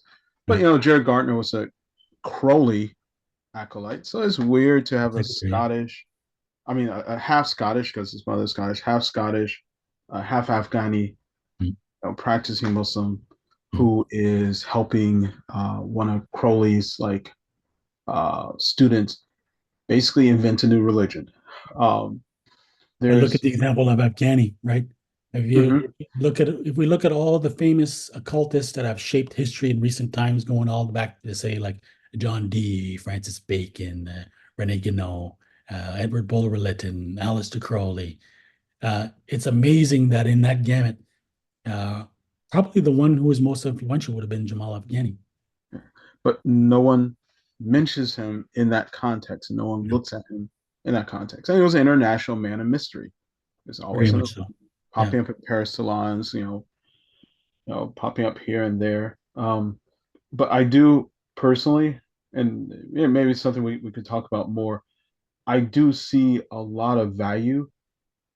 Well, first of all, intellectually, intellectual value in the thoughts of certain Sufis in Islamic history, but also the just the spiritual practice. How it's changed people's lives, and Mm. there's an aspect of traditional Sufism, not in the traditionalist sense, but in the I know what kind you of more mean. integral sense. Yeah, that there was. Not big T. I'm sorry. Small T, not capital T. Yeah, exactly. Small t and not capital T. And then there's a certain ambiguity, like the connections that you point out are definitely like everything does connect. Incriminating. Yeah, Yeah, exactly. yeah. But you That's why, look at. I'm yeah, sorry. that's an area that would be good to have somebody educated enough and impartial to guide us. And that's what we don't have in our time. So But I've raised points and points of suspicion, which you cannot argue with. Uh, how that condemns other Sufi groups or Sufism in general. I am not in a position to say, and it sure would be nice if we had people in our ummah today that we could resort to, but we don't. and the same with Salafis. You look at some like I definitely have an aversion to Salafism, Yeah, especially at this point in time in my life. When I was younger, I kind of flirted with it. yeah, But at the same time, there are certain scholars who you look at them and they've tried to revive something in this area. And I think what you mentioned, I think that's exactly the point. We don't have a middle balanced, neutral, objective sort of Islamic scholarship that's that right. can kind of look at these things without being swayed from one way or another by personalities or by affiliations with certain groups. I think that's, yeah, I definitely think that, And you can imagine why the two branches of the dialectic are well funded. yeah, and it's interesting, if That's you why have we a hear about them dialectic, more than any others. right, it's like what will be the synthesis? So, because if you do have a dialectic, the dialectic is working together to create a synthesis. Yeah. So, but on that note, I'll let you go. And inshallah, whenever you have some more time, whenever you feel like it, maybe we can do part three. There's like thousands of years of history to cover, That's all and I it's think. all, yeah, it's all important.